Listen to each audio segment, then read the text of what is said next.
Here's your damn rant show, folks.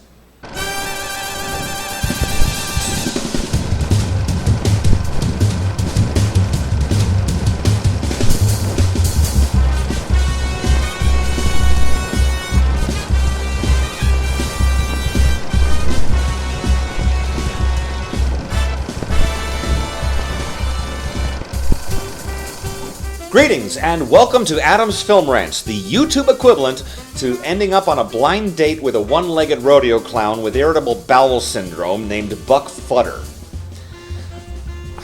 I'm your host, E. Adam Thomas, and tonight, in honor of the upcoming 4th of July weekend, we're going to look at the 1996 blockbuster Independence Day, starring Will Smith and Jeff Must-Go-Faster Goldblum. Brought to you by one-time Hollywood dream team Roland Emmerich and Dean Devlin, ID4 is a story of perseverance, humanity, and survival. Aliens come to Earth to be assholes, making no effort at all to communicate with the inhabitants of our pale blue dot, and start fucking shit up left and right. All of mankind's efforts to defend themselves against the invaders seem useless even when they launch a nuke against one of the invasion fleet's ships. Now, they do manage to obliterate Houston, no real loss there, but the alien ship still stands there completely unfazed. All hope seems lost when Goldblum's character suddenly hits upon the idea of infecting the alien mothership's defense systems with a computer virus and plopping a nuke right in their corporate break room. Brundlefly and the Fresh Prince take one of the aliens' ships that crash-landed in Roswell back in the 40s up to the mothership, launch the virus and the nuke, and, well, that, as they say, is that. Now, I've seen this film a couple of dozen times over the years, and each time, the one big thing that always bugs me are the over-the-top coincidences. The worst one is Russell Case, played by pre-nutbaggy Randy Quaid, as far as we know, who starts the film as a whiskey-soaked loser of a crop duster and somehow finds Will Smith in the middle of the fucking desert after he'd crash-landed his plane and bitch-slapped one of the aliens, and then even though the President of the United States himself knows nothing about Area 51 and thinks it's just urban legend, this Marine flyboy knows exactly where it is, brings Quaid there too, and then... Okay, seriously, this film has more twists than M. Night Shyamalan buried in a giant pit full of Twizzlers. When Quaid, at the end, finally brings down one of the attack ships with a noble sacrifice, you gotta be sitting there in your seat thinking the biggest what the fucks your brain is capable of constructing.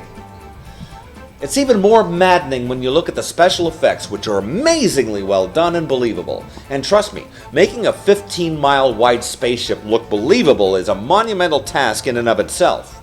And you've got to wonder, couldn't they have made the story itself a bit more believable too?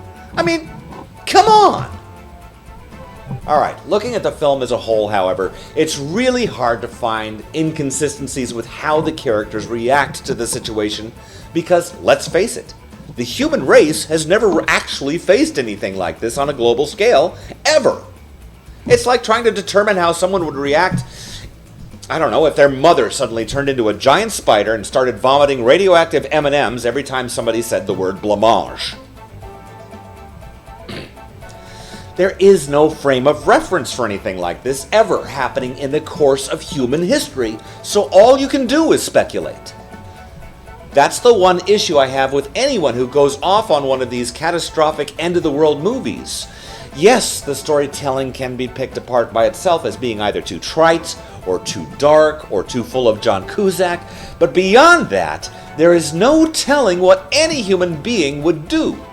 Let's face it, history is rife with stories of heroes turning into cowardly assholes, wimps rising to challenges, and hamsters pretty much staying hamsters when push comes to shove. As for the film craft itself, whatever odd or sloppy story development there may be in this film is more than made up for by the majority of the performances.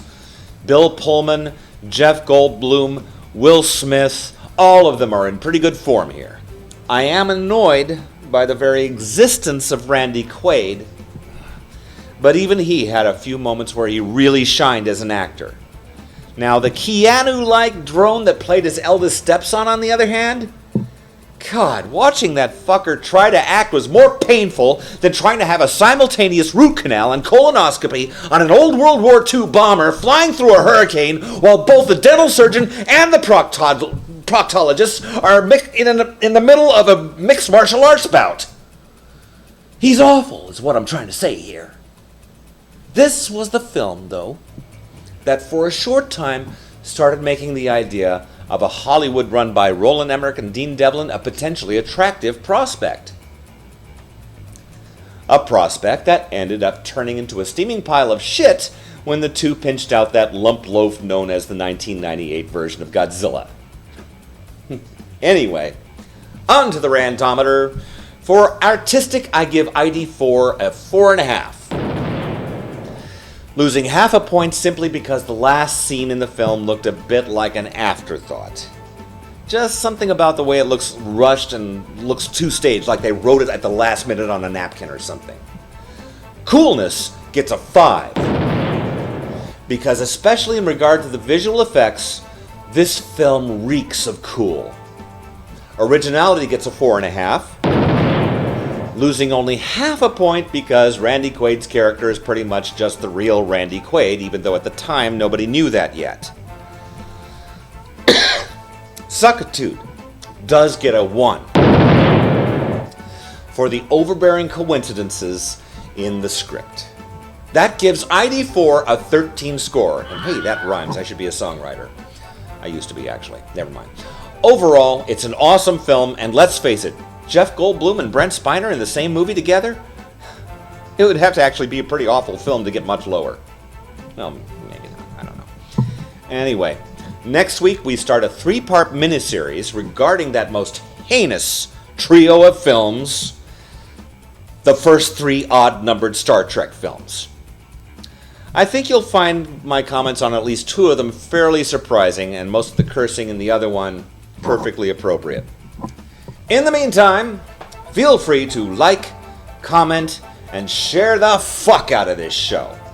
I'm not pushing the hashtag anymore, but you can find us on Facebook at facebook.com/filmrantscat or email me directly at filmrantscat@cox.net. In the meantime, keep looking to the skies, enjoy the fireworks, and you might want to dig a bunker before the weekend, because it's going to be a long weekend. Good night.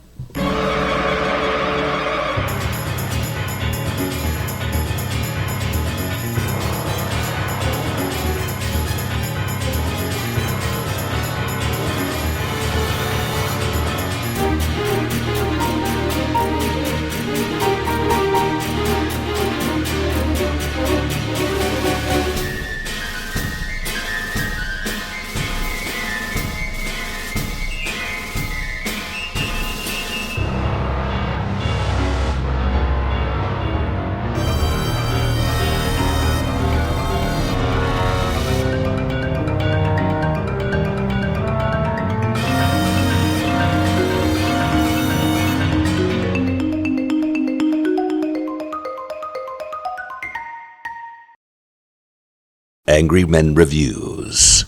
Many fucks said, no fucks given. Today, we celebrate our independence.